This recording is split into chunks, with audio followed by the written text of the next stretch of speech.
Good evening, Professor Marichu. Good evening, classmates. So tonight I'm going to report to the Greek art. And before I report to you this, we must have a background on who the Greeks are and where they came from. So Greek people came from the country of Greece, and they have been very famous all around the globe, not just because of their mythologies, gods and goddesses, Zeus, Athena, Poseidon, Ares, and more. But they are also famous for their Greek art. For their arts. So this is what I'm going to report to you tonight. So Greek art is the art of the people from Greece which began in the Cycladic and Minoan civilization and gave birth to Western classical art in the subsequent archaic, classical, and Hellenistic periods. So there are four components of Greek art. Greek art is the result of the combination of different elements of Greek culture during its development. Elements that were the basis of Western culture, with the human body as the fundamental motif of their works. They looked for a way to express movements and emotions through it, associating it with constantly with myths of the period, literature, and daily life in Greece. Greek art models have been classics for those of us who live today, and their architectural styles have been recreated for many years. Greek art has mainly five forms, which are the architecture, sculpture, painting, pottery, and jewelry making. So as we can read here, this is an important info that the human body acts as the basis on most of their arts, like especially in sculptures. The Greeks are very fond of making sculptures of humans, and those sculptures are most of them are naked. And with that, they find ways to insert and express movements and emotions through their arts, not just in sculpture, but also in paintings and other art forms that they have. So let's go to the five forms of the Greek people's art. So the first art form is the architectural. So we can see three examples here. The first is the Parthenon Acropolis, the great theater of Epidaurus, temple of Zeus at Olympia, which is said to be very popular, and mostly everyone in the world knows that this exists. So the second art form is sculpture. I have mentioned earlier that the Greek people really love sculpting human people, although these sculptures are not naked this time. So the first example is the Peplus Chore, which dates back to 530 before Common Era. And the second, which is rumored to be the most famous of all the artworks of the Greek people, which is the Parthenon frieze made by Phidias, which dates back to 443 to 437 before Common Era. And the third one is the Varvekeion Athena Phidias, and which is from the 438 before Common Era. So the third art form is painting. So the first example is the Tomb of the Diver in Paestum, Italy. The second, the Cyclops, and the third, Pallas the Centaur. The fourth one is pottery.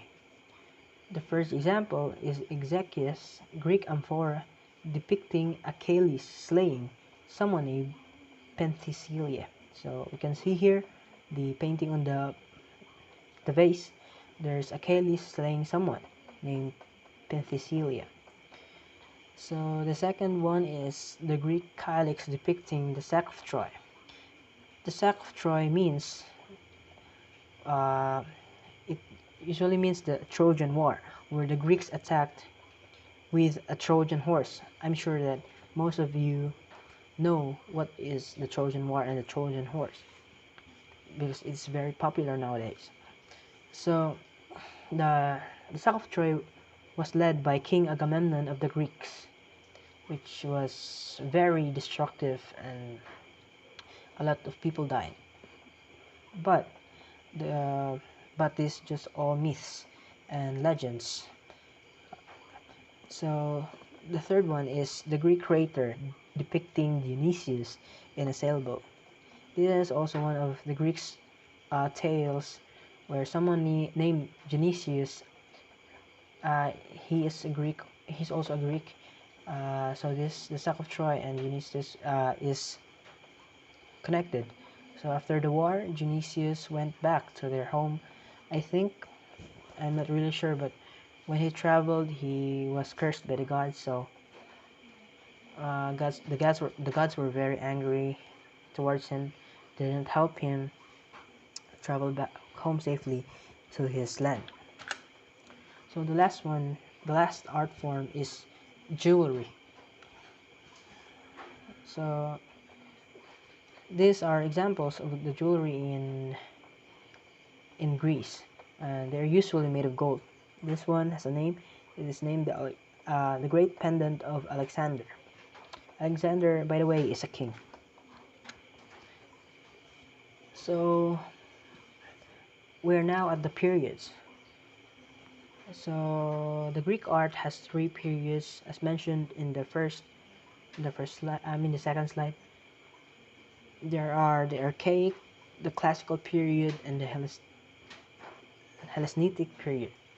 So the archaic, which dates back to 650 to 480 before Common Era. The archaic period in history and archaeology, the earliest phases of a culture.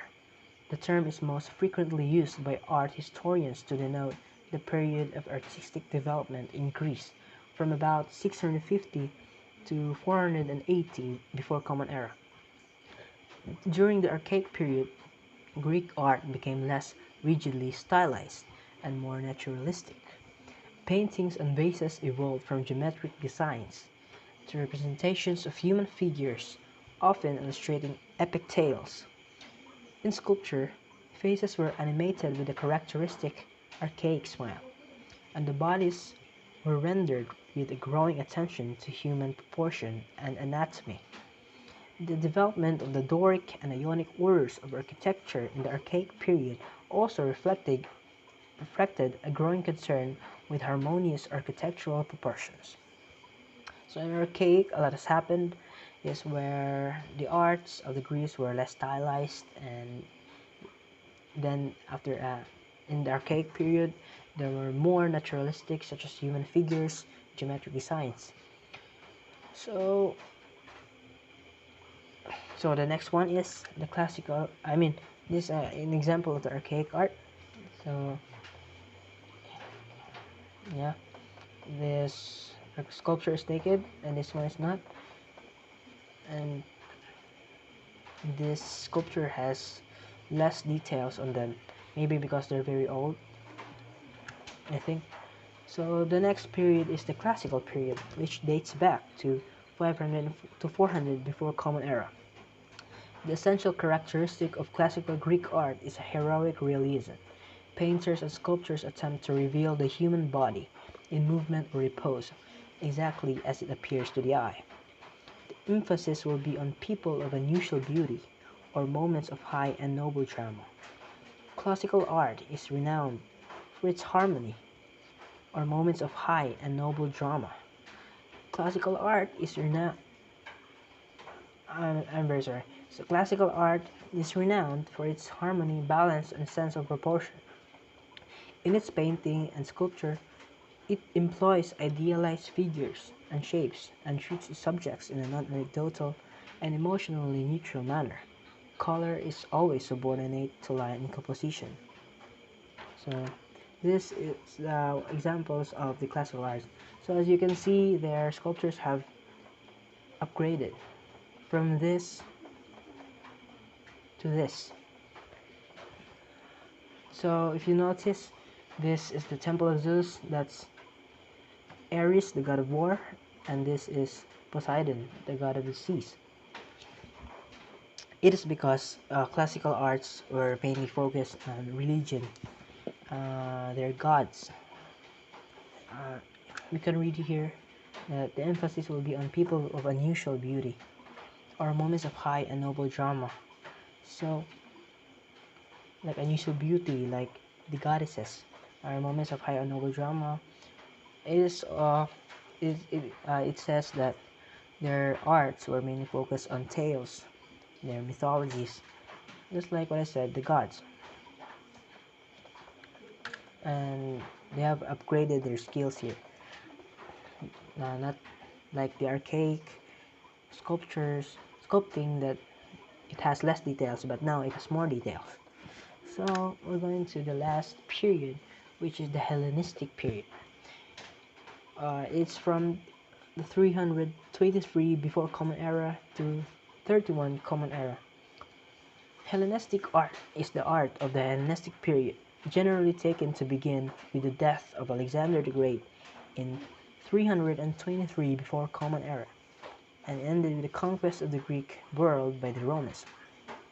The characteristics of the Hellenistic period include the division of Alexander's empire. That's why the spread of Greek culture and language, and the flourishing of the arts, science, and philosophy. In order to achieve this lifelike, aesthetic,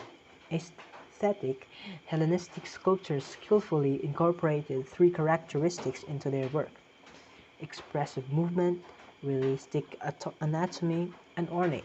In many ways, Hellenistic art grew from the strong foundation of the classical Greek art. Yet classical art often focused on gods and religion. This is what I said earlier, that the classical art focused on gods and religion, while Hellenistic art appears more concerned with the human form and human expression. So this is an example. Is a person struggling. I don't know what that is, but it is. We can see. You can imagine movements and the expression of the sculpture. It is also much more detailed than the classical art.